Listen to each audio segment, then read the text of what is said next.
Good evening, viewers. Thanks for tuning in to Mirror Now. I'm Marti Subramaniam.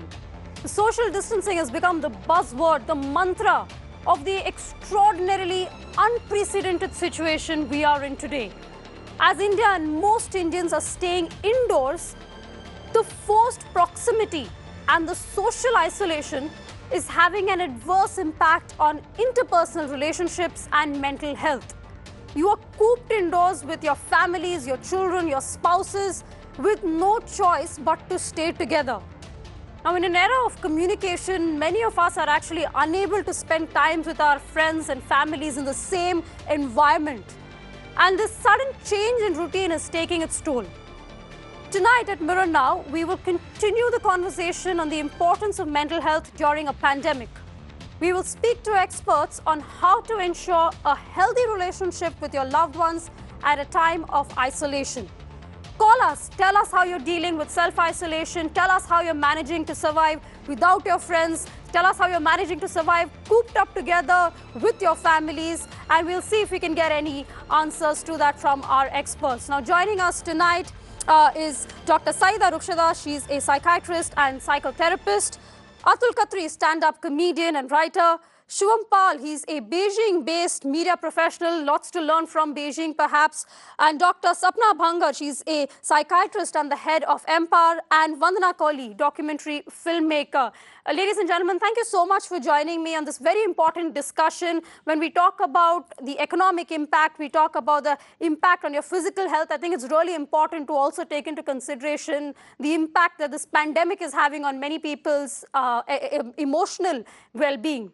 Now, Atul Khatri, if I can begin with you, any other evening you'd probably be surrounded by people, you'd be at a show entertaining people. But for the past 1 week, and it's actually been a week now since we've been forced into this virtual lockdown mode, for the past 1 week, it must have been a complete overhaul of your regular lifestyle. Yeah. Yeah, absolutely. Actually, I'm a person who really travels a lot, and just sitting at home feels suddenly so strange. There are two things to it. First of all, I'm missing the fans, missing the stage, and secondly, I think I'm, just sitting at home. I think it's 1 week, and now my wife is looking strangely at me and saying that, I don't know whether we can survive this together, and my dog is looking strangely at me that how the hell are you at home? So I think it's all this. I think I'm still learning as we are going how to cope with this, isolation and this social distancing, as you said it. Well, you're in for trouble if your dog is looking at you strangely. Perhaps that means you've spent a lot of time at home. But Dr. Ruksheda, if I can come to you, I came across a very interesting term. It was actually called social recession. Well, we're talking about the economic impact. It's exactly what Atul Khatri just said, right? You're spending so much time with people that you don't hardly spend too much time with, and you're completely cut off from the people who you spend virtually 12 hours of your day with. And that will have an impact on you and your relationship, both with the ones that you're separated from and whom you're currently forced together with.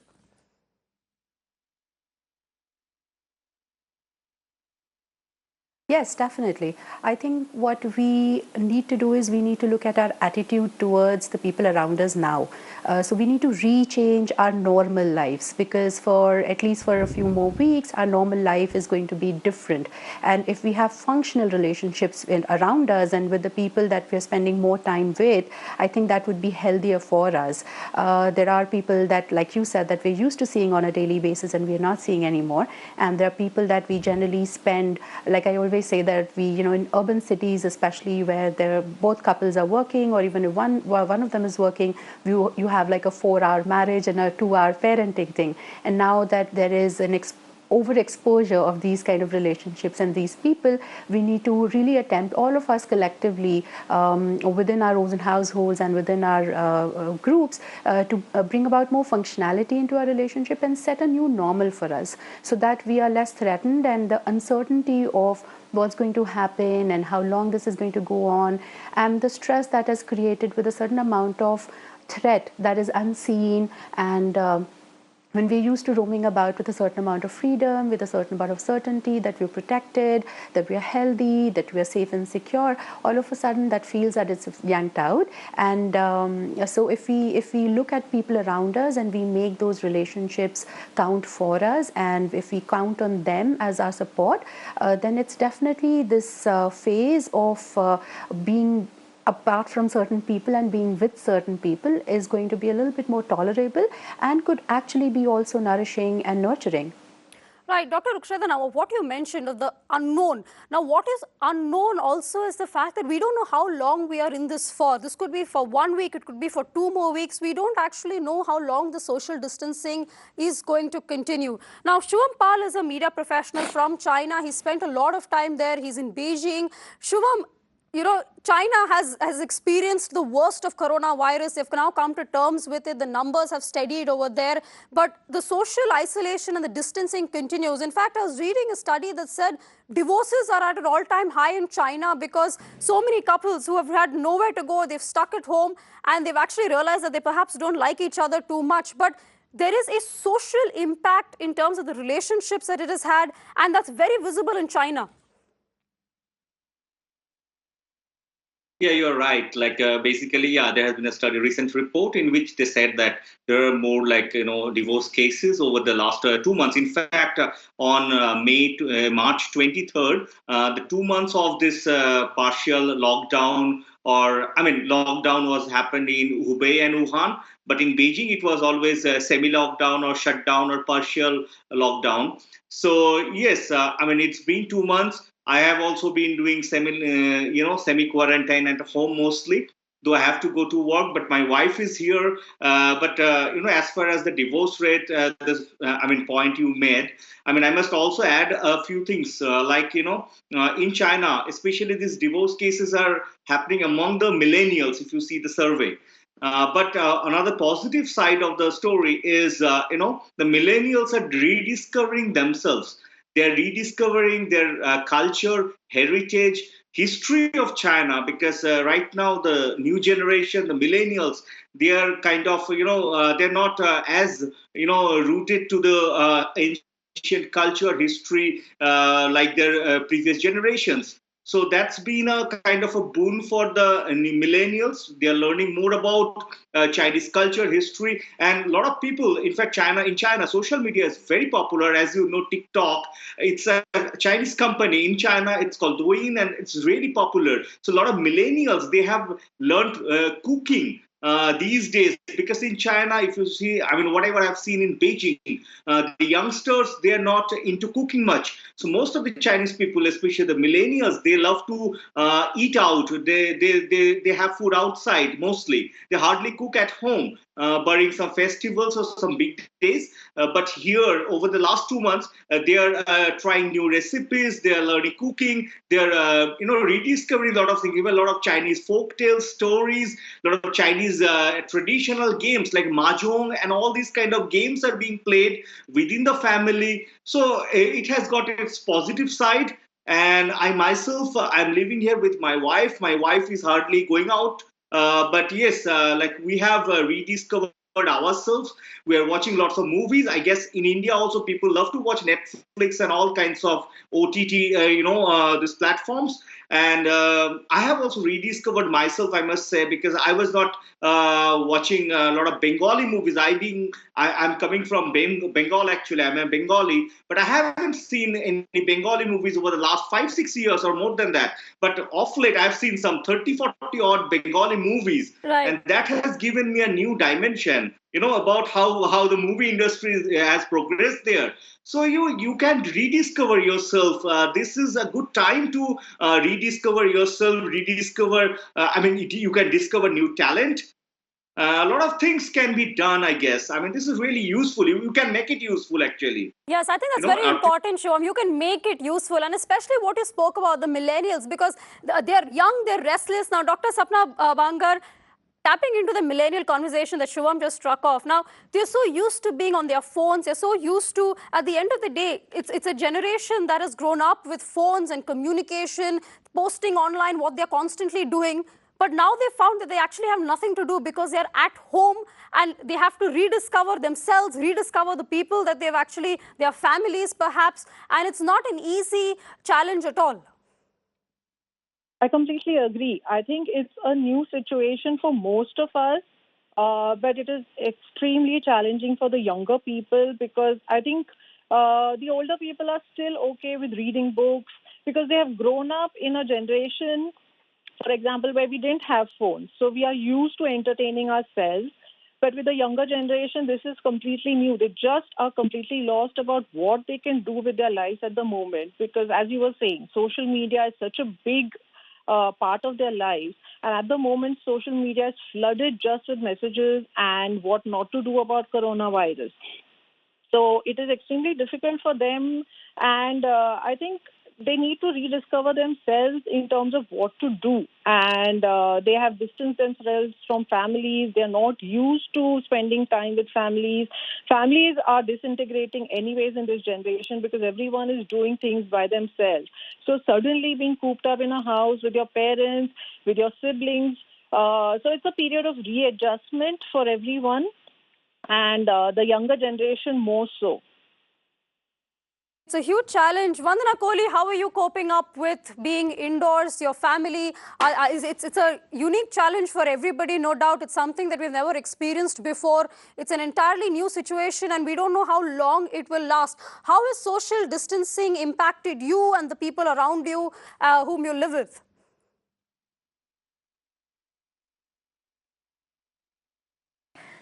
Well, Aarti, if were I to speak about myself, I think I'm trying to look at this as an opportunity to bond back with myself. As Shivam was saying, it is a challenge to not be able to do the things that one is accustomed to doing, just get out and go and meet and, business as usual. But having said that, because everything has slowed down everywhere, there is an opportunity not to feel that I'm losing out or something or I need to catch up, which I think, and I say this not so much for myself, but I feel it more for the younger generation and more for people who have been leading extremely stressful lives. You're constantly under pressure to have to keep up with something. So, the fact that everything all over the world has slowed down is therefore an opportunity to kind of catch up with the things or just to settle into yourself. The other thing that Shivam said was about rediscovering himself. I think it's an opportunity to bond with yourself. I think it's true that when people are thrown together in situations which are unexpected for longer periods of time, because as you said earlier, we don't know whether this is going to last a week, whether it's going to last 2 weeks, whether it's going to last 2 months, we really don't know. So that is, I think, the biggest challenge. But having said that, I also feel that, if you set yourself a routine, and this would help people of all ages, this is my belief, if you set yourself a routine that you can stick with, if you're able to physically exercise, keep that routine, whatever it is. It could be very mild exercise at home, but you keep to it rather than, and this is especially for the young people, if I may, rather than get stuck playing video games because that just makes you feel worse and more hollow. So I think if we set ourselves certain parameters to follow, then it could be an opportunity to bond with yourself, to regain health, to regain strength at the same time. And one last thing I'd like to say, Jhumpa Lahiri many years ago wrote a short story in which a couple their relationship was at the brink of breaking down. And because there was a lot of load shedding, which is that there was a lot of electricity cuts in Calcutta, this couple for every evening from 6 to 9 were forced to sit with each other over candlelight. And so they started talking. So, I don't mean to romanticize the situation, but I do want to say that initially when you're thrown into situations when you're unprepared to, to bond, to deal with the sudden influx of somebody else into your space, there are those initial problems. But if people learn to be quiet and to do things quietly and to attend to themselves, you need something, you go and get it rather than make a noise about it, then I think it can actually be an opportunity to bond more strongly. That's very, very succinctly put, Vandana Kohli. And I think that story that you were talking about is as relevant today as it was back then, especially in times like this. Maybe people also can rediscover themselves, rediscover their partners at times like this. But we're joined by a caller on the phone. It's Markin Guntakal. Please forgive me if I've mispronounced your name. Markin, if you can hear me, please go ahead. How are you dealing with the social isolation? Do you feel it's taking a toll on you, the people around you at all? Acha. Good evening and thank you for having me on the show. Yes, Markin, thank you so much for calling in. Please go ahead. Am I being heard on the TV? Yes, sir, you are. Please go ahead with any calls or views you may have on social isolation, how it's affecting your relationships with those around you. Okay. Now, we were advised by the Prime Minister to keep Sunday as a volunteer lockdown. That all the main vegetable markets will be closed down. So as a result of this, what is happening in your own channel, we have seen in Coimbatore market in Chennai, where normally on a weekday we'll get about 50 or 60 consumers going to purchase, we are getting people in the thousands because of fear of Sunday. Mm-hmm. Don't you think in this crowd of people that the virus can't be spread? My argument is, if you had kept even Sunday as a normal working day, today you won't get 1,000 people rushing into one area, which is one of the main advices not to be in crowds. Well, whereas today there are crowds buying materials in the market. Well, Markin, I think that stems from a lot of misplaced fear also that is in position, and we've been saying this on Mirror Now from day one, and we've been going to a lot of shops and checking these things out. There is actually, while there is, yes, some panic buying, there is no shortage of supplies, and we want to emphasize this as much as we can. There is no shortage of supplies at all. And even amidst this partial lockdown, everywhere, whether it is Delhi or whether it is Mumbai, grocery shops are going to remain open, chemists are going to remain open, banks are going to remain open. So for all our viewers, there's absolutely no need to rush to your nearest store right now and stock up perhaps on 10 kilos of rice at all. I hope I could address that concern about whether or not there are going to be goods available. Markin, thank you so much for calling in with that. Dr. Ruksheda, now we're living in times where we're helped in a certain way because we have technology. You have your FaceTimes, you have your WhatsApp video callings, so you can get in touch with people. You can see their faces, if not anything else. So it's not complete isolation in that way, but it's still not the same. It still doesn't take the edge off of being confined in this small enclosure and constantly seeing the same face over and over again.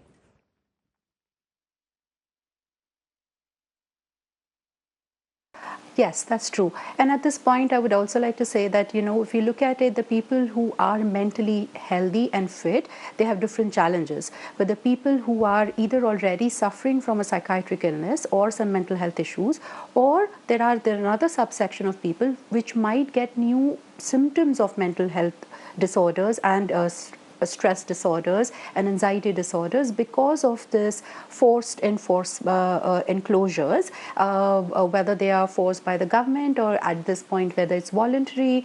So we need to focus on how to take care of ourselves. Like you said, technology can be a big asset to us at this time where we don't have to feel disconnected. So there are two different type of people, where one set of people will feel very lonely and isolated because they are not close to their loved ones. And there will be another set of people because there are too many people cramped up in small spaces. So whether they are people who are isolated and they can connect to their loved ones or connect to the whole world, use social media, create a lot of content at this point, improve your creativity, let your creativity out. And also those people who are cramped up in smaller spaces and might not be in very healthy relationships, so there might be some amount of abuse, unfortunately. They're at higher risk of maybe using substance like alcohol or other drugs and things, and they could also use technology and digital spaces to create their own world and their own universe, and they could use these technologies, whether they are games or whether they are online fictional creative stuff, or talking to somebody and creating keeping in touch with those people in their daily lives that do mean a lot to them and form emotional support. So they can use these their own technology and their own smart devices to create their own universe, even if they're in a crowded space, which might not be a very healthy environment for them. But it is very, very essential for us to remember that in case if anybody is suffering, or you know of someone or loved one or somebody, even if via FaceTiming someone, when you're recognizing that they're undergoing some issues, whether they look sad or they look unhappy or they are anxious, you should reach out for professional help. Just because we're saying that non-essential, non-emergency cases should not come to hospital, but this is not non-emergency. We don't want people having breakdowns with either panic disorders or increase in suicidality, which is also a definite possibility. So we want people to know that you can reach out. If you already have an existing mental health professional, please create in touch. Most mental health professionals are very tech savvy and they will keep in touch with you. And if you are having new emergent symptoms, reach out to a family physician or to another psychiatrist or psychologist, and you will be able to use technology to help yourself even with psychiatric illnesses.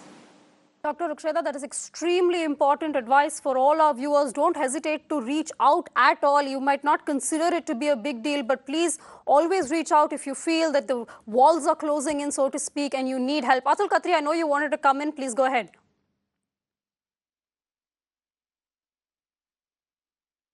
I also think it's very, very important, because now you're going to be stuck at home. It's very important to do some kind of exercise, because as we all know, exercise releases this positive endorphins in your body, and whatever you can do sitting at home in your living room, in your, it's because one thing you're going to do is obviously, I tweeted about it that sometime back that Corona, you have to put a mask, and that also means that it will help you to stop eating more, because sitting at home, you're actually eating more, just sitting over there, walking around, picking up things, putting it in your mouth. So it's very important to exercise.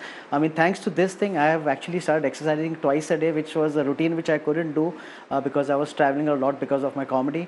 But I'm exercising twice a day. I'm feeling much better.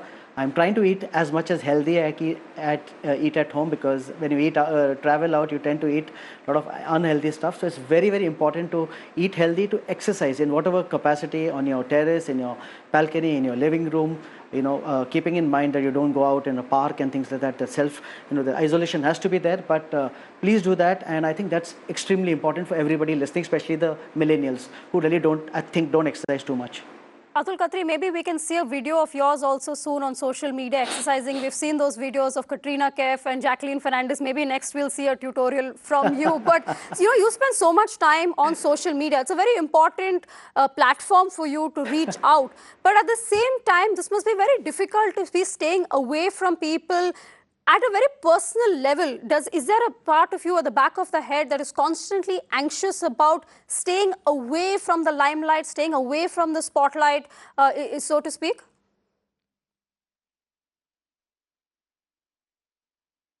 No, so actually, last week this was really troubling me, because whenever I was opening any news channel, whenever I was opening any newspaper, there was just so much, news which started making me anxious. I think I'm a fairly, strong person, but I was getting anxious.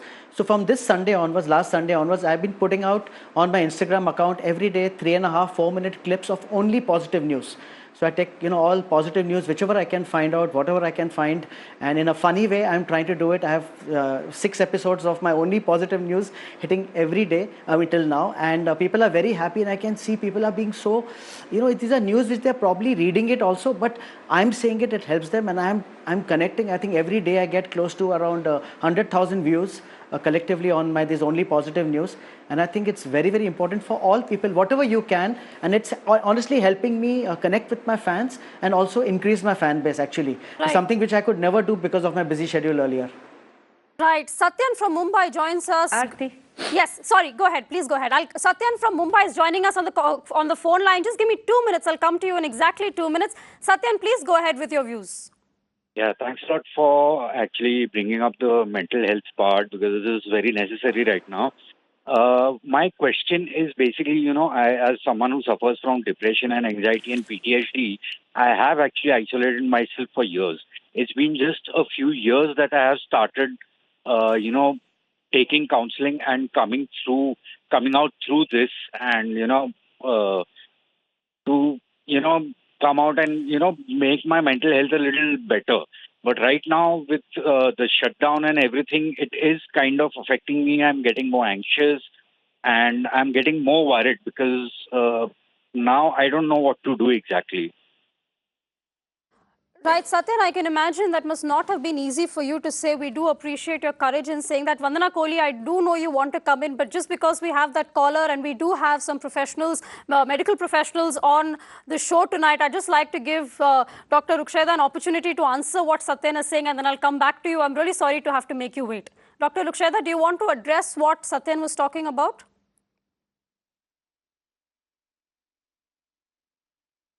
Then thank you so much for sharing. Just because you've reached out and you've said so many things, I'm sure will help a lot many people out there. I understand and I completely empathize that your struggle with depression, anxiety, and PTSD has not been easy, and you've made a significant amount of progress. And I think you should try and keep connected with your mental health professional, and they will continue to give you tips, simple things like I mentioned earlier as well. Set a new routine for yourself, a healthy, realistic, and a sustainable routine that includes physical health but also mental health in terms of a regular sleep hour, regular eating habits, a decent amount of exercise, and also your mental health exercises, where we understand that we focus on negative thinking and removing the anxiety, the emotional part of it, which comes with a negative thought process. Yes, there's a lot of uncertainty, but you also know that just based on your own experiences, you've suffered through a lot and you've also gotten better. So there is help and there is hope in the future as well. And we want to try, and whenever we have a negative thought that nothing's going to work out, we need to start thinking like a simple small exercise. Just ask yourself, is this a fact or is this just my opinion currently? If it's a fact that nothing's going to work out, then what evidence do I have to support that? And if it's my opinion that nothing's going to work out and everything's going to be sad, then should I really take an action, whether that's a thought action or another kind of decision in my life based on just an opinion? So maybe just a simple thing like that, asking yourself whatever's coming to your head, whether it's a fact or an opinion, maybe definitely will help you out a little bit. And the second thing is not to awfulize whatever thought process is going on in your head or whatever feeling that you're going to think. And remember your breathing exercises, your meditative exercises, your mindfulness exercises, and they'll definitely help keep your anxiety at bay and also help not trigger your PTSD. And I'm sure, like I said, if you remember everything that you've learned in therapy and in treatment and apply it again, you will not only help yourself, but you may be also be helping other people as well. And I would really encourage you to either create a small video and put it out there for other people to see and people to hear, and maybe that will generate support for other people as well. So Right. you can reach out to more people, and by helping others, we do help ourselves as well. Right, Satyan, thank you so much for calling in. I hope what Dr. Ruksheda said is helpful in some way. Vandana Kohli, you wanted to come in. Please go ahead.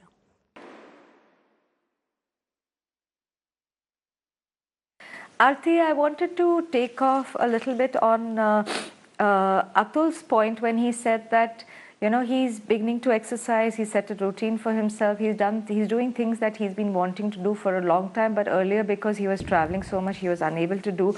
And now he's actually connecting more with his fans. I believe, of course, keeping also what Satyan's situation is, as Dr. Ruksheda just addressed it. But apart from that, taking off from what Atul said, I think that it could very well offer us an opportunity for deeper connections. When we are constantly on the move, we are very often touching just the surface of many things. You got to do this, you got to do that, you have to meet this person, you have to meet that person, you have to go buy this, you have to go attend to that. But now that there is this forced isolation, which is not an ideal situation for sure, but since it is there, what do we do with it? It is an opportunity, and easier said than done, I know that, but it is an opportunity to still yourself and to connect at a much deeper level. And I think that's what is really helping us is the fact that at the moment there is electricity at home and there is technology to keep us connected. Unlike when, for instance, there were the floods in Chennai in 2016 and even after that, when the first thing that stops working actually is your set-top box. So you do not have access to any kind of entertainment or any kind of news. And then the next thing that goes is electricity. When there is a natural disaster, when there are floods or there is a terrible tsunami or things like that, God forbid. But what happens then is that once your electrical connection comes down, your mobiles run out of charge. You can't get in touch with people because all your numbers are saved on your mobiles. You can't access any kind of device. You can't keep yourself entertained. You can't keep yourself updated with news. And most importantly, you cannot access any kind of money from your ATMs because everything is connected to electricity. So let's be grateful for the fact that this isolation is keeping us in our homes. For whatever our spaces are like, we still have all the basic amenities going. The government in all countries is working to keep it like the applause that we have seen in other countries also for health workers, as we are going to do ourselves on Sunday. There are people working to keep these services coming to us, and therefore to a large extent I think we need to take this as an opportunity more and more to do the things that we wanted to do but were unable to do. And many thanks to people like Atul, who as people who infuse humor in our lives. There's so much humor going around. I think it's keeping everybody lighthearted, and I would really like to applaud that kind of contribution in a time like this. Absolutely, it's something we need to keep the spirits going. We need some humor, we need some good news, and we also need some exercise, as both Atul and you were emphasizing, because there's also that fear of sort of slipping in the exact opposite of a digital detox, where you fall in to the complete other end of the spectrum, where all you're doing is watching some movies or some TV shows. So that risk is also there, which I want to take up with Shivam in just a bit. Shivam, I'm coming to you in a minute. Arun from Visakhapatnam is joining us on the phone line. We have plenty of callers coming in who want to share their views. Arun, good evening. Thank you so much for calling in. How have you been dealing with this social distancing? Do you feel anxious, or do you feel you're well equipped? And if you are well equipped, give us some tips on what you've been doing. Okay, actually, I must say that I'm not well equipped, but we are just feeling very socially distant, the whole family of mine, and we are actually very stressed to stay like this today. So can you just tell me the measures that we are supposed to take to get unaffected by this pandemic? How do you de-stress? That's a very important question, Arun.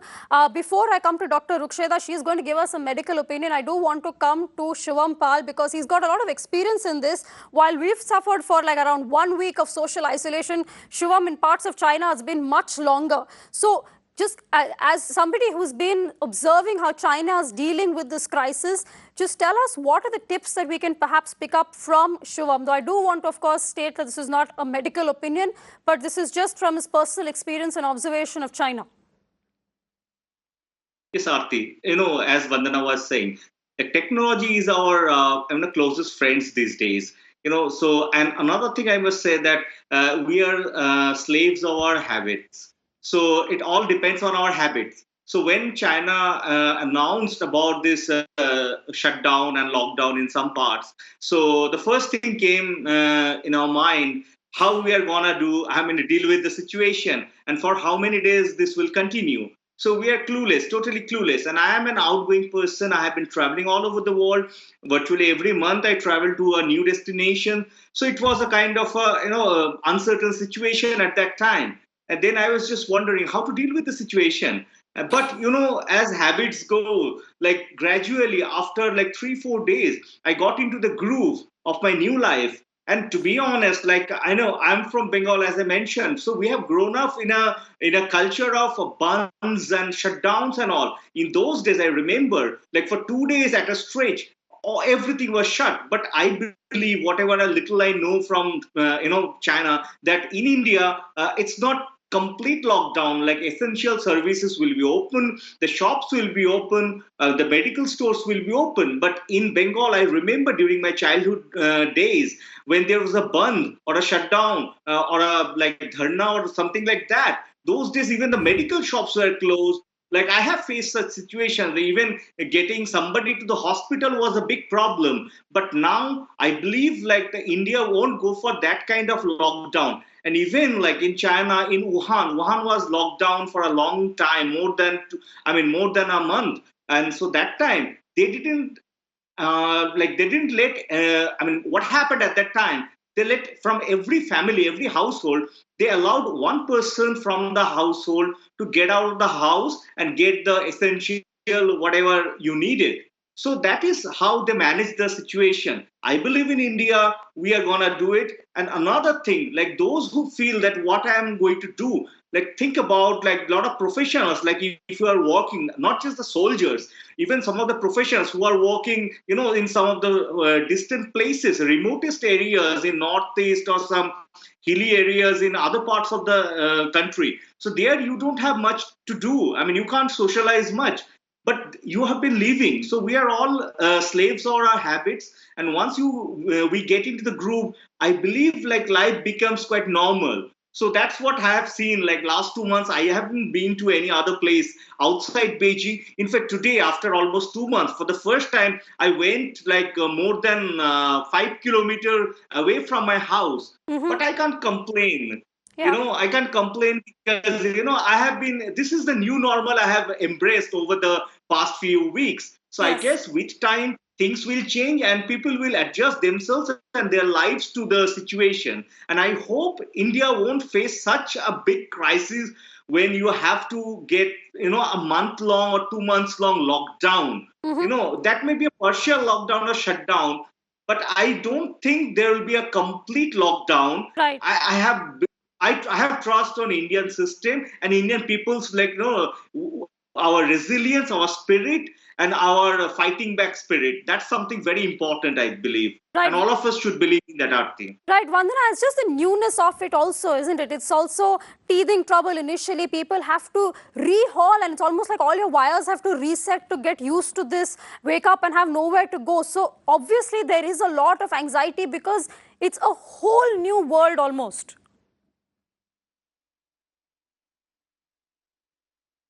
Absolutely, it's a whole new world, Aarti. It's and also, as I said earlier, there's also anxiety because one doesn't have an idea how long this is going to last.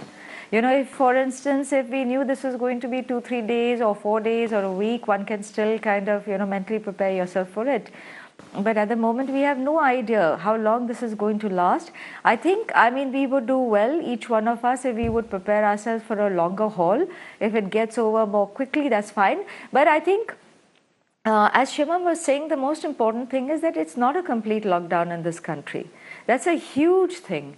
And you know, there was one other report that was going around. I think BBC reported it when they talked about Italians singing across the window. That's right. And then a whole lot of voices joining in chorus. That's right. So, you know, we have to realize, for all of us who are feeling stressed out, we have to realize that, okay, we have to be at a certain distance from each other. We have to be within a certain confined space. But it's actually, we can still communicate with people around us in different ways. We just have to find, as Shivam was saying, a new normal where we find new ways of communicating with each other. That's right. Arun, thank you so much for your call. I think what's also important to remember in all of this is that you are not alone. This is something, it's a collective experience. It's something that as a nation we are going through, the world is going through, and there is going to be a lot of initial hiccups given the fact that this is new, but we have to hang in there and we have to know that yes, this is something that's going to be in place for a while now and make our peace with that. Now, Atul, you're also a father. Now, that must be very difficult because I'm told that your daughter is a runner, and most kids actually, this is almost summer holidays time. This is when they'd want to be out playing with their friends, but now they're stuck at home, and already presumably it's a fraught relationship between teenagers and their parents, and now this becomes even more complicated. Now, while we've been talking about this in terms of our personal selves, there's also our families whom we deal with, and our relationship with them often gets frayed as a result of this forced proximity.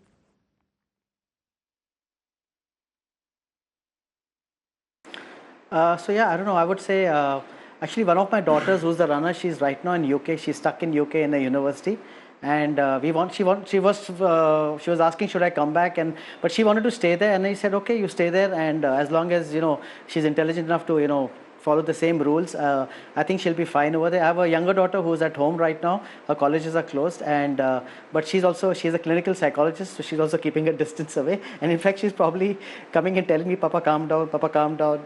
You know. So I think I'm in right hands right now. And but I think people, especially with younger children in school and all that, I'm sure those must be getting on their nerves. But I think just chill. And one point I wanted to add it, Tanvi, it's not related to this, but we have to realize that today we are at the cutting edge of technology. We have a rover which is on Mars finding data. So our scientists around the world are working round the clock, and I'm sure very, very soon we will have a solution, because I'm sure every country is fighting the race to be the first one to have a vaccine. Already human trials are cited. So I think that's a really positive sign that also this disease has been there in China since December, Jan. So, we have seen it, we have studied it, and probably learning from their experiences, the doctors, scientists, I'm sure are working around the clock. And I'm honestly, genuinely very, very positive that this will tide over soon. Well, it certainly will, and like you did mention, there are scientists, doctors around the world who are working tirelessly to find a cure, to find some vaccines for that. We're joined again by Dr. Sapna Bangar, who we lost a bit because of her, the Skype connection was a little weak. Now, Dr. Sapna Bangar, we've been talking about the various measures that you can take to stay positive in times like these, because mental health is just as important. But also, now, one of the things is to maintain physical distance. Now, physical proximity and physical touch does play a huge role in interpersonal relationships, and the absence of that, you can't even hug somebody anymore, you can't hug a friend, everyone's keeping their distance. That will also take a toll on relationships, interpersonal, and even at a personal level. Absolutely. So, as you were saying, it is a huge part of our culture as well to hug people, with children, with even our friends. We are quite in close proximity with them. So this is taking a huge toll. It's just about learning new ways to staying in touch. So physical distancing, I always say that physical distancing does not mean social distancing. And I dislike the term social distancing, because I think we can, even in this time of coronavirus, we can maintain social relationships. So it is just about learning new ways. So you can, instead of a hug, you can, as everyone is doing, you can, give a elbow shake, or you can do a namaste. But that does not mean that you might not be in physical contact, but you still need to be in social contact. Video calling, Skype calling, all of that is great. Messaging is great. I think we can still go back to older ways of actually writing notes and letters and posting it or putting it across to people's doors. And I think it is just being creative about how we can keep that social isolation away, because physical isolation is absolutely necessary, but social isolation need not be.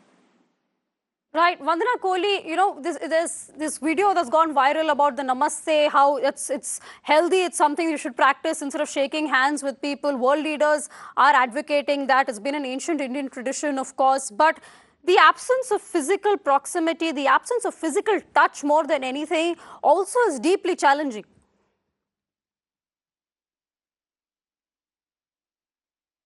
Very, very challenging, especially for people who have pets, and for people who have been in close proximity and reassure each other through a certain touch. Yes, very, very challenging.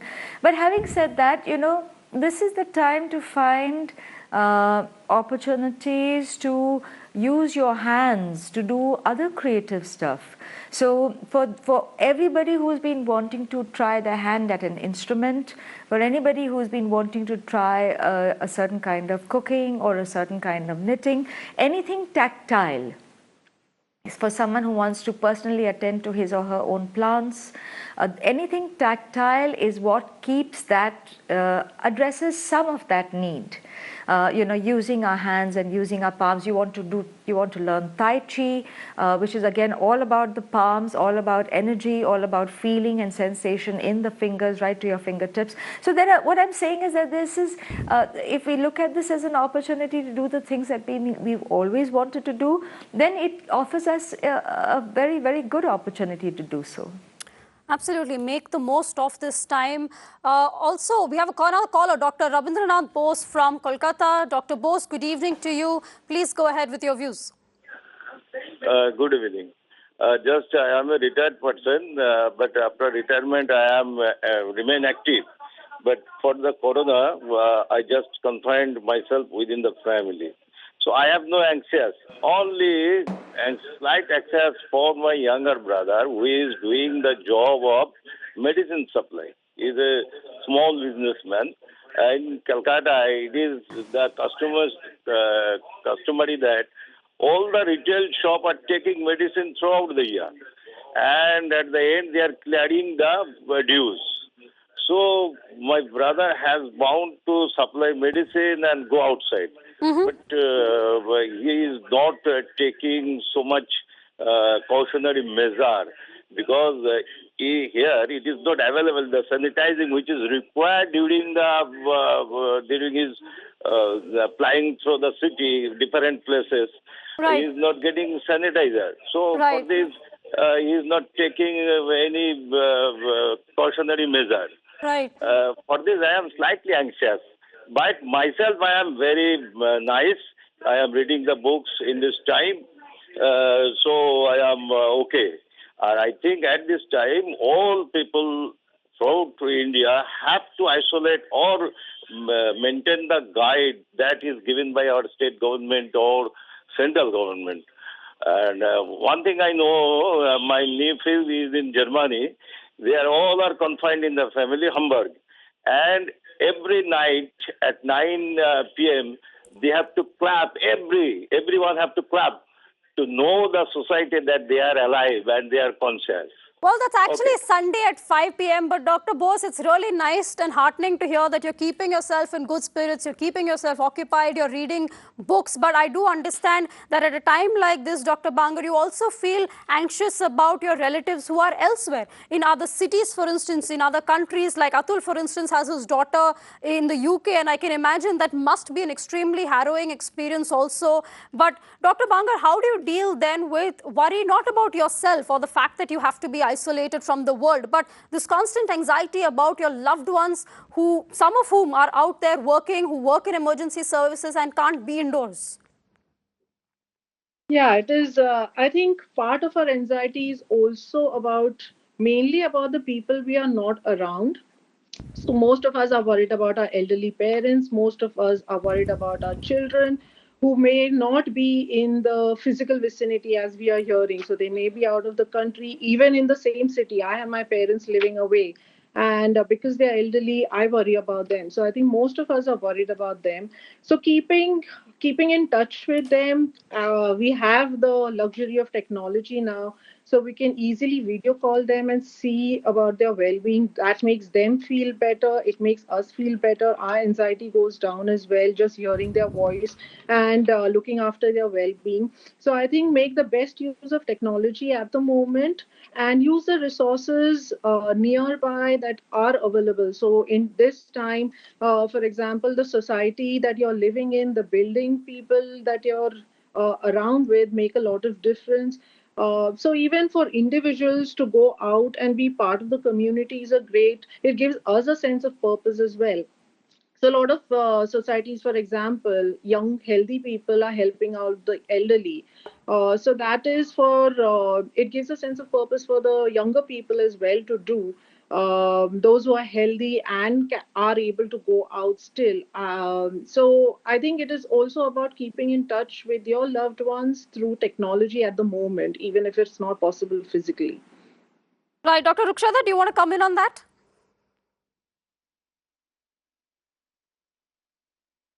Yes, so going back to the point where we are saying that people who are in the house, they're not allowed to touch each other. Now, there's a difference here. We need to understand that, especially when we have younger children or even teenagers and young adults, it's our responsibility to create an environment that they understand that if faced with a crisis, how is it that one should respond? So if simple things, if you know that you have no symptoms and if you know the people that you are quarantined in the house with, they have no no symptoms. Simple things like if I've taken a fresh warm bath, I've worn fresh clothes, and the children have worn fresh clothes, it's okay for me to hug my children. Because if I tell my children, you're not supposed to touch me, I'm not supposed to touch them, with no reason really, that might be increasing their sense of insecurity and panic. So we need to also we need to understand that when we're talking about physical distancing, we're not talking about a mandatory physical distancing for everyone. Of course, if there are older people in the house, then I would definitely tell the younger children not to really go and hug them and cuddle them and sit with them, because the younger children might not be as sanitized as one would hope, and then they might pass on even a simple flu to the older adults, which might be difficult for them.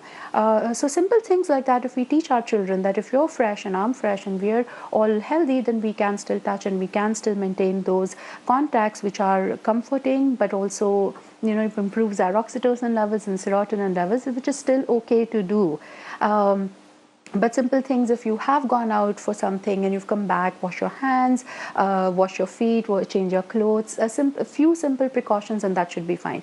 The other things, you know, the previous caller, my heart went out because I could hear the distress and the anxiety in his voice when he was asking what to do. So apart from the physical exercise we keep talking about, there are also some small amount of cognitive exercises we can do.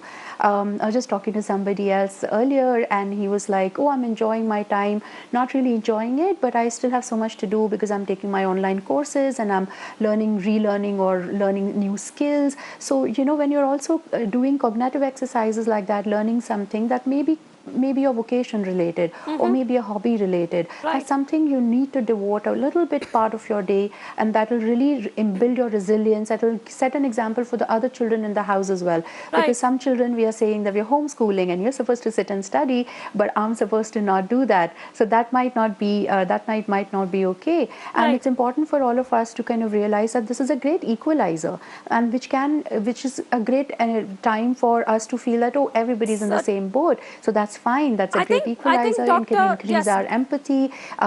It can make us feel gratitude. Yes, Dr. Ruksheda, I'm really sorry to interrupt you. I know we're having a wonderful conversation that hopefully is helping a lot of people who are dealing with this anxiety. Unfortunately, I'm completely out of time. But to all our viewers, yes, this is challenging.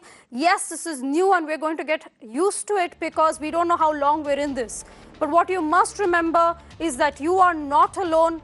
And we at Mirror Now will continue to support everybody as we're trying to come to terms with this new normal of social distancing. Thank you so much for watching. Good night.